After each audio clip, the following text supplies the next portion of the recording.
आपने देखा होगा जोधपुर से जैसलमेर बस जा रही थी और अचानक उस बस में आग लग गई, तकरीबन 22 लोगों की मौत हो गई। उसके बाद अचानक प्रशासन जागा और प्रशासन ने आनन फानन में कई बसों के चालान किए। चलिए वहाँ तक तो मामला सही था, लेकिन बसें जो बनाई जाती है वो सरकार के मापदंडों पे बनाई जाती है। उसमें साफ तौर पे आरटीओ द्वारा या परिवहन मंत्रालय के द्वारा या परिवहन विभाग के द्वारा एक फार्मा सेट किया जाता है। उसी फार्मे सेट के माध्यम से बसें बनाई जाती है। कहीं एक सूद ज़्यादा हो जाती है या एक सूद कम हो जाती है। लेकिन अब जो यूरो 6 बसें आ रही हैं वो टेक्निकली अगर देखा जाए तो वो टेक्निकली बहुत ज़्यादा संवेदनशील मानी जाती है। उसका अगर एक तार भी कट जाता है तो बस अपने आप में पूरी पैक हो जाती है, या कोई फ्यूज उड़ जाता है तो उसमें एक समस्या आ जाती है। लेकिन उसके बाद में हैदराबाद में एक हादसा हुआ, उसमें भी 20 लोगों की मौत हुई। और अभी 4 दिन पहले जयपुर के शाहपुरा के अंदर में भी हादसा हुआ जिसमें 2 से 3 लोगों की मौत हो गई। लेकिन क्योंकि यहाँ पर जितने भी प्राइवेट बस एसोसिएशन के पदाधिकारी हैं जो राजस्थान के तमाम अलग अलग ज़िलों से आए हैं, उनका मानना है कि सरकार की गलतियाँ या परिवहन विभाग की गलतियों का खामियाजा इन ऑपरेटरों को भुगतना पड़ रहा है। क्योंकि बस जो बनती है, बस के अंदर में चेचिस लाने से लेकर उसे बनाने तक तकरीबन 60 से 70 लाख रुपए का खर्चा आता है और उनका बैंक से लोन होता है। तो उसकी भरपाई कैसे की जाए, क्योंकि अचानक ये हड़ताल पे चले जाएंगे तो सरकार को बहुत ज़्यादा व्यवस्था करनी पड़ेगी। हमारे साथ में गंगानगर, हनुमानगढ़, बीकानेर, तमाम जगह से बस यूनियनों के अध्यक्ष आए हुए, उनसे हम बात करेंगे। और हमने कुछ दिन पहले अपने दर्शकों को बताया था रियलिटी चेक करके कि बसों के अंदर में जो इमरजेंसी गेट है वो 4 गेट होते हैं। कभी कभार बसों के अंदर जो पुरानी बसें हैं उसमें खुलने में दिक्कत आती है, लेकिन नई बसों के अंदर में इमरजेंसी गेट खुल जाते हैं। सबसे पहले हम जयपुर वालों के पास चलेंगे क्योंकि जयपुर राजधानी है और राजधानी से यहाँ से तमाम अलग अलग जगहों की बसें जाती है। हम उनसे बात करेंगे कि आखिर अचानक वापस ऐसा निर्णय लेना पड़ा जो इनकी रोजी रोटी पे संकट आके खड़ा हो चुका है। राजेंद्र जी, सबसे पहला सवाल मेरा ये रहेगा कि अचानक फिर वापस हड़ताल पे आप लोग जा रहे हैं, क्या कारण है? जैसलमेर में जो बस का कांड हुआ उसमें 25 आदमियों की मौत हुई, उसको लेकर सरकार काफ़ी संवेदनशील थी और उसको लेके इन्होंने हमारे खिलाफ कार्रवाई कर दी।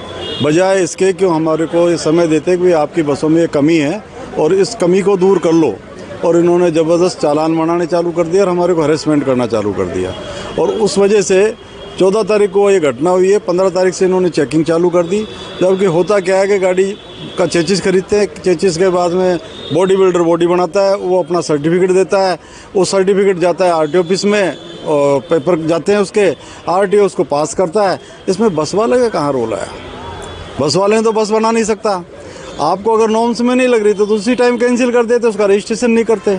अब सरकार ने जब रजिस्ट्रेशन कर दिया तो हम तो वैलिड हो गए। अब उसको आज ये गलत बता रहे हैं साहब आपने मॉडिफाई कर लिया। मॉडिफाई कैसे कर सकते हैं उस चीज़ को?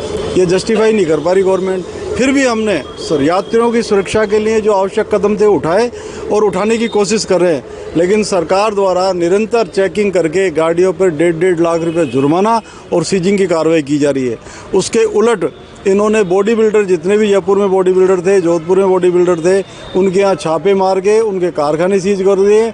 ऐसी स्थिति में बस वाला अपनी गाड़ी का कार्य भी नहीं करवा पा रहा और वहाँ गाड़ी जो खड़ी थी वो सीजिंग की सीजिंग रहेगी। अब ऐसी स्थिति में कहाँ से तो वो लोन देगा, कहाँ से अपने बच्चों को पालेगा? स्थिति बड़ी ख़राब है। इसलिए आज हमने सभी जो यूनियन के अध्यक्ष हैं उनसे बातचीत करी और ये सामूहिक रूप से ये निर्णय लिया कि आज से हम बसों का संचालन नहीं करेंगे। करीब हमारी 9000 बसें हैं और 2 तारीख के बाद में सावा निकल जाए, उसके बाद में स्टेज कैरेज की भी करीब 30,000 बसें हमारे में यूनियन में ये इसमें हड़ताल में शामिल हो जाएगी। और सरकार को इसका देखना चाहिए। हम तो चाहते हैं कि हमारे को समय मिले और जो मोटे मोटे जो अल्ट्रेशन करने हैं वो हम कर सकते हैं। और बारीकी से आपको आधा इंची छोटी है, आधी इंची बड़ी है, वो संभव नहीं है, वो संभव ही नहीं है। ऐसे चीज़ों को इग्नोर करना चाहिए।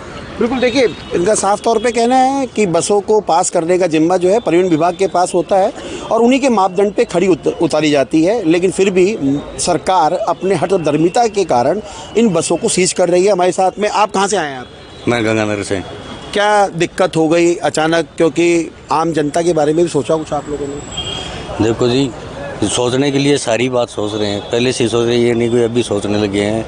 लेकिन मेन मुद्दा क्या है कि हकीकत तक कोई नहीं जा रहा है। ठीक है भाई, गाड़ी जल गई तो उसका सबको दुख है। ये नहीं है कि बस वालों को दुख नहीं है, बस वालों को भी दुख है कि मेरे भी परिवार का सदस्य हो सकता था उसमें। ठीक है, लेकिन मेन बात क्या है कि ये आग अभी नहीं लगी है। बस वैसा में आग उसी दिन लग गई थी जिस दिन AITP आया था। उस टाइम शुरुआत हो गई थी और अब ये मुद्दा बन गया। ये उठाने के लिए तेज़ हो गया ये मुद्दा। और आग मेन जो आग लगनी थी वो उसी दिन लग गई थी कि AITP आते ही लोग सब गाड़ियां बाहर ले जाने लग गए थे और प्रशासन को ये मुद्दा अभी इंतज़ार था। ठीक है, अब मेन मुद्दा ये है कि प्रशासन को बड़ा दिल रख के, ये छोटी मोटी कमी है, इनसे अगर आग लगती तो इतने सालों में पहले ही लग जाती। ठीक है, दूसरी बात यूरो 6 आप किसी भी गाड़ी को चेक करवा लेना, जब से यूरो 6 गाड़ियाँ आई है तब से ये आग लगनी शुरू हुई है। उससे पहले भी गाड़ियाँ चल रही थी। अगर एक भी सिंगल गाड़ी कभी अगर सीटिंग स्लीपर कहीं भी अगर सुना हो कि ये हादसा हुआ है बस की वजह से, लगे तब भी जा रहा था, सवारियाँ तब भी जा रही थी, सब कुछ हो रहा था, लेकिन उस टाइम कुछ भी नहीं हो रहा था। ये आग लगनी अभी शुरू हुई है यूरो 6 की वजह से, उस पर कोई ध्यान नहीं दे रहा है। दूसरी बात, टैक्स कम करके, जैसे MP में है, UP में है, उसके बराबर टैक्स कम करके RTO प्रशासन को, सरकार को बीच का रास्ता निकालना चाहिए और बस व्यवसाय को, कारखाना वालों को, इनको सबको जिंदा रखना चाहिए। ठीक है, ये भी इनके ये भी कमाई दे रहे हैं सारे, ये तो नहीं कि बस वाले कमाई नहीं दे रहे, कारखाने वाले कमाई नहीं दे रहे। बस के साथ साथ में कारखाने भी बर्बाद है, वो भी कहाँ जाएंगे, सब बर्बाद हो जाएंगे। इसमें मेन कहानी आग तब की लगी हुई है, ये जैसलमेर का मुद्दा बन गया, ये और ज़्यादा तेज़ हवा लग गई इसको, और बाकी कुछ नहीं। आग तो तब से ही लगी हुई है। अगर टैक्स कम हो जाएगा तो सारी की सारी गाड़ियाँ वापस राजस्थान में आ जाएगी तो टैक्स अपने आप ही बढ़ जाएगा। आज कितनी गाड़ियाँ बाहर है। ठीक है, तो ये प्रशासन को बड़ा दिल रखे, सरकार को बड़ा दिल रखे, इसके बारे में सोचना चाहिए। और गाड़ियाँ जो छोटी थी बड़ी थी वो तो इतने साल ही चल रही थी, उनसे कोई दिक्कत थोड़ी आ रही थी। हाँ, आगे जो नई गाड़ी बने उसमें आप अपने जो नियम है वो लागू कर दो, पास ही मत करो। अगर कोई उस हिसाब से नहीं बनाए तो पास मत करो। ये बड़ा बिल्कुल देखिए, बिल्कुल आग लगने की घटनाएं तो हुई है, लेकिन ये आग अब इनके व्यापार तक धीरे धीरे बढ़ती जा रही है। आप कहाँ से आए हैं? बीकानेर से। बीकानेर से। तो बीकानेर से जयपुर कितनी बसें आती है और अभी तक अगर बात की जाए तो कितनी हादसे हुए बसों के अंदर में? बीकानेर जयपुर रूट में तो ऐसा नहीं हुआ, गाड़ियाँ 20-30-40 गाड़ियाँ चलती है, स्लीपर सीटिंग भी चलती है। ये जैसलमेर वाला हुआ, ये हमें भी दुख है उसका, भाई गलत हुआ, लेकिन इसके एकॉर्ड में जो प्रशासन कर रहा है ये गलत कर रहा है। जो 2018 में गाड़ियाँ बनी वो पास, हाँ वो RTO ने पास की, वो RTO ऑफिस ने टैक्स लिया, इतने टैक्स भी ले रहे थे, फिटनेस भी हो रही थी। आज अनाउंस लगा रहे हैं जो ये कह रहे हैं 15 में आया था, तो वो 18 में पास नहीं होनी चाहिए थी, तो वहीं रुक जाती वो, और हम भी अलग वो सोचते।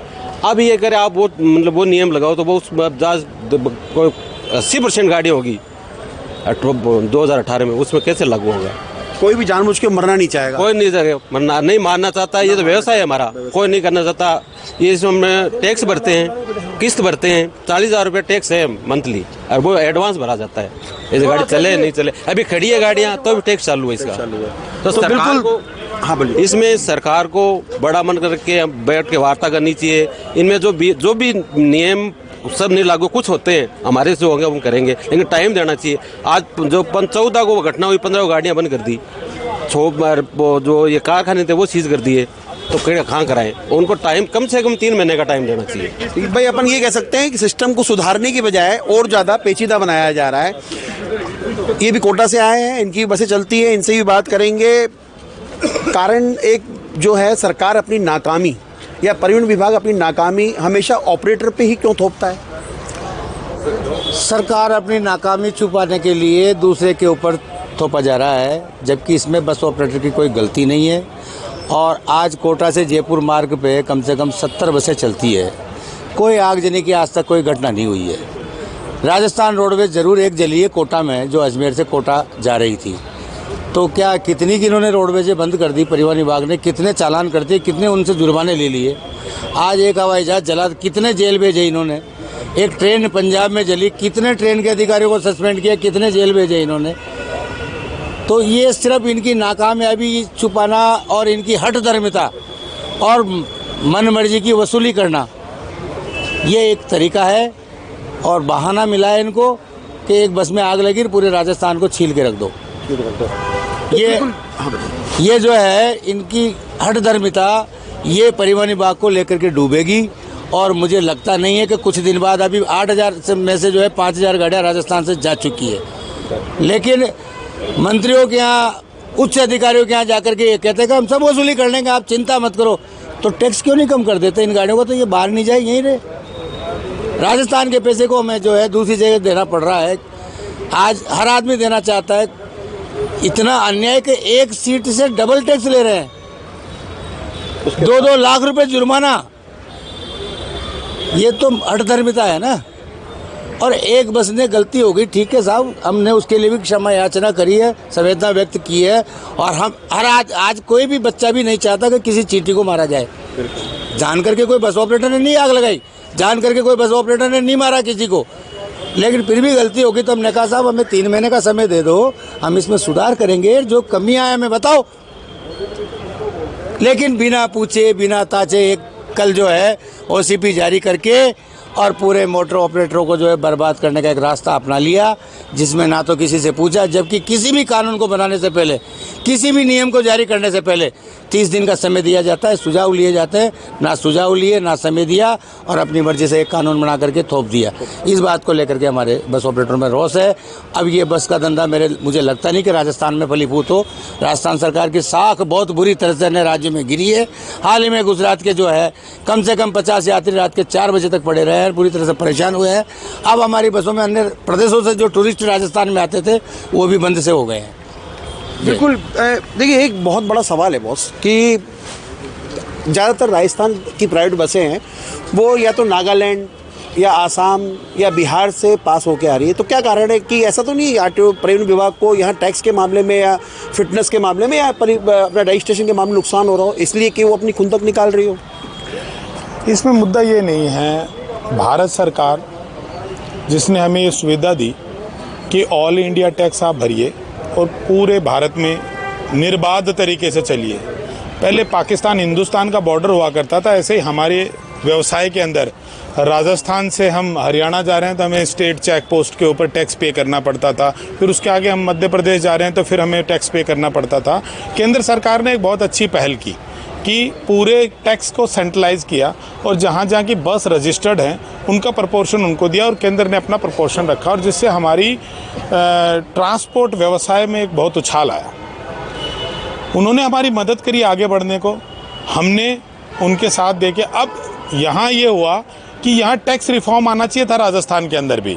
उस टैक्स को कम करना चाहिए था, क्योंकि हम सेंट्रल गवर्नमेंट का भी टैक्स देंगे 30,000 रुपये जो हमको महीने का पड़ रहा है, और हम राजस्थान का भी 35,000 रुपये का टैक्स देंगे, तो हमारी एक गाड़ी पे 65,000 रुपये का टैक्स पड़ गया, जो कि फिजिकली पॉसिबल नहीं है, प्रैक्टिकली हम नहीं चल सकते।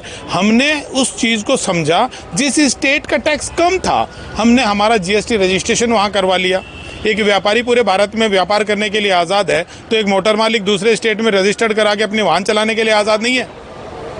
ये क्या हुआ फिर? फ़ायदा क्या हुआ उस सेंट्रल गवर्नमेंट के कानून का? उसकी केंद्र के कानून को धज्जियाँ उड़ा दी भारत सरकार, राजस्थान सरकार ने। राजस्थान सरकार को चाहिए था इस टैक्स रिफॉर्म लाए, इसके ऊपर डिबेट हो, हमारे सुझाव लिए जाएं, ट्रांसपोर्ट मंत्री इस सुझाव को सदन में रखें। पिछली सरकारों को गुहार लगाते लगाते थक गए हम। ये टैक्स कलेक्शन के लिए एक षड्यंत्र है। अब ये षड्यंत्र कहाँ कामयाब होगा जब मेरी जेब में पैसा ही नहीं है डिपार्टमेंट को देने का लिए? मैं कहाँ से पैसा लाऊंगा? मेरे व्यापार में इतना पैसा है ही नहीं कि मैं केंद्र का भी टैक्स चुका दूं, मैं राजस्थान का भी टैक्स चुका दूं। तो इस टैक्स सिस्टम को सिंप्लीफाई करके हम पे लागू किया जाए। हम एक एक पैसा राजस्थान सरकार और केंद्र सरकार देने के लिए वचनबद्ध है। सुरक्षा नियमों की बात आती है, सुरक्षा नियम रोडवेज में क्यों नहीं लगाया अभी तक किसी भी रोडवेज के लिए? आप स्वयं पत्रकारों ने भी आज तक जाके राजस्थान रोडवेज के किसी बस स्टैंड का निरीक्षण नहीं किया कि इमरजेंसी एग्जिट के सामने क्या राजस्थान रोडवेज में सीटें नहीं हैं? क्या उन्होंने सीटिंग कैपेसिटी को नहीं बढ़ा रखा? वो कहाँ निर्माण हो क्या है? इनके प्रोटोटाइप कोड के अकॉर्डिंग यहाँ कोई कारखाना ही नहीं है राजस्थान में। जब कारखाना ही नहीं है तो हम लाएं कहाँ से? आपने 1 सितंबर 2025 को एक नया कोड लागू किया है, अब आप चाहते हैं कि वो तुरंत प्रभाव से लग जाए, तो ऐसे चुटकियों में तो कुछ नहीं होता। कुछ नहीं होगा। तो बिल्कुल देखिए, यहाँ पे ये जो जितने भी मोटर मालिक हैं, और हमने कई ऐसे लोगों से बात की है, जितने भी मोटर मालिक हैं, चाहे वो ट्रक के मालिक हो या बसों के मालिक हो, उनके ज़्यादातर ड्राइवर या मोटर मालिक का कहना है कि भगवान बचाए राजस्थान के परिवहन विभाग से, क्योंकि वो राजस्थान में कहीं पे भी सफ़र करना नहीं चाहते, क्योंकि हर जगह एक एक RTO बैठा हुआ है और बिना लिए दिए वो आगे बढ़ नहीं सकते। लेकिन ये इनका आरोप है, मेरा आरोप नहीं है। और साथ ही इनका मानना है कि जो बसें जिस फार्मा से बनाई जाती है वो प्राइवेट बसें भी बनती है, सरकारी बसें भी बनती है। सही, बिल्कुल वही नियम होता है, उसके अंदर में भी एक ही नियम होता है। लेकिन जहाँ जहां रोडवेज की बसों के अंदर में एग्जिट के पास में सीट बनाई जाती है, वहीं पे उसी फार्मे के तहत स्लीपर में बनाई जाती है। लेकिन इनका दर्द है कि हमारे साथ ही अन्याय क्यों हो रहा है। 1 से 1.5 लाख रुपए तक का चालान किया जा रहा है, क्योंकि सरकार के पास में कार्रवाई करने के अलावा, इन बस ऑपरेटर के अलावा और कोई साधन नहीं है, क्योंकि बसें सड़कों पर चलती है। कई लोगों को आने ले जाने का एक बहुत बड़ा जरिया है। अब क्योंकि सरकार को रोडवेज के माध्यम से जो तकरीबन 3 लाख यात्री हैं जयपुर सफ़र करते हैं, उनकी व्यवस्था करनी पड़ेगी अगर चालान को रोका नहीं गया तो। ये पर्यटन विभाग के लिए और खासकर पर्यटन मंत्री के लिए इनकी तरफ से एक चेतावनी है कि अगर हमारी मांगे, हमारे चालान को बंद नहीं किया गया तो शायद ये अनिश्चितकालीन हड़ताल हो सकती है। चलेगी कैसे गाड़ियाँ? 1.5 लाख जुर्माना भर के आरसी असेसमेंट कर दें, कैसे चलेगी गाड़ी? कहाँ से लाएंगे? आप आज जैसे मेरे पास 5 या 4 गाड़ी है, 2 टाटा मोटर, मैं ये नए नियम कब ले आऊँगा, कब बनाऊँगा? तो क्या चले? रोड पे चलने नहीं दे रहे। रात को पैसेंजर हम भर के भेजते हैं, रात को खाली करा लेते हैं, पैसेंजर हम कहाँ ले जाए? इनकी कोई व्यवस्था नहीं होती। अभी आपने देखा होगा चौमू थाने में इन्होंने एक गाड़ी मंत्री जी ने बंद करवाई थी, वहाँ कोई व्यवस्था नहीं हुई। रात को उन्होंने कोई वीडियो डाला, उसके बाद में कोई 2-2:30 बजे कोई व्यवस्था की। तो ये सब जगह हो रहा है, तो हम कहाँ जाए? ये हम रोड पे बंद करेंगे, थाने में बंद करेंगे, इससे तो हम घर पे खड़ी कर लेंगे गाड़ी। तो बिल्कुल देखिए, हमारे साथ में और भी है, उनसे भी बात करेंगे। जो स्लीपर है उसके मापदंड क्या है? मापदंड ये है कि अभी जो नियम लागू है वो तो आगे होगा, लेकिन जो इतने साल बन रही थी वो तो भाई बनी हुई है, उसके तो कुछ कर ही नहीं सकते। दूसरी बात रही बात सवारियों का भी चालान होता है, ठीक है। सवारी में भी जैसे 30 स्लीपर गाड़ी है तो 31 सवारी होते ही उसका मुद्दा बन जाता है और चालान बन जाता है, ठीक है। जबकि 60 का टैक्स लेते हैं, 30 स्लीपर गाड़ी का 60 सवारियों का टैक्स लिया जाता है। जब टैक्स 60 सवारियों का लिया जाता है तो फिर 60 से कम सवारी जो होती है उनका चालान क्यों, ठीक है। जो 36 स्लीपर बस है उसका टैक्स 72 का लिया जाता है, तो फिर 72 सवारी जब तक उसमें है तब तक चालान क्यों बनाया जाता है सवारियों का? ये भी एक सोचने वाली बात है। जब सवारी उसमें 36 जा रही है तो 72 सवारियों का टैक्स कहाँ से दे पाएंगे? जितनी सवारी है, जितने स्लीपर पास है, टैक्स तो उतना ही दे पाएंगे ना। अब नियम ये बना रखा है कि 1 स्लीपर का 2 सीट का टैक्स देना पड़ेगा, ये अच्छी बात नहीं है, ठीक। और बिल्कुल देखिए, क्योंकि ये ना एक हमारा एक लास्ट सवाल जरूर हम आपसे पूछेंगे, अभी तक जब से ये घटनाक्रम हुआ है तो ऐसी कितनी प्राइवेट बसों का चालान किया गया और कितना मोटा चालान किया गया? 1 लाख, 1.5 लाख, 2 लाख का चालान हो रहा है बिल्कुल। और वो चालान मौके पे मोटर मालिक भुगता रहे हैं। और इतने मोटे मोटे चालान, जहाँ 10,000 रुपये का चालान परमिट वायलेशन का होता था, आज वो 1 लाख रुपए का हो रहा है। मुमकिन नहीं है किसी के लिए वो चालान भुगतना, इसीलिए बसें खड़ी हैं, स्ट्राइक हो गई।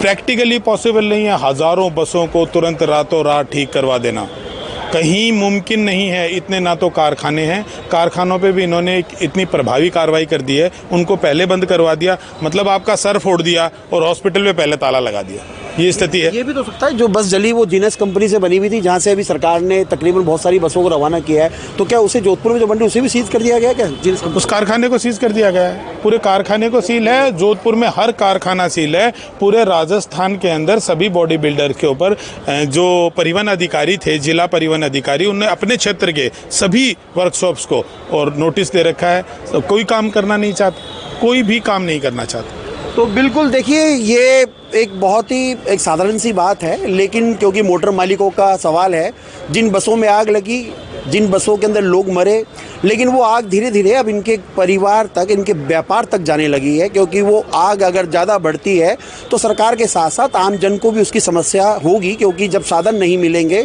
तो लोग आवाजाही कैसे करेंगे? क्योंकि ये गाँव के उन ढाणी ढाणी तक जाके अपनी सवारियों को पहुँचाते हैं जहाँ पर रेल की सुविधा अभी तक नहीं है। लेकिन क्योंकि अब सबसे बड़ा कारण ये है कि अगर इनकी मांगों पर विचार नहीं किया गया, चालानों को बंद नहीं किया गया, तो शायद ये हड़ताल लंबी खिंच सकती है।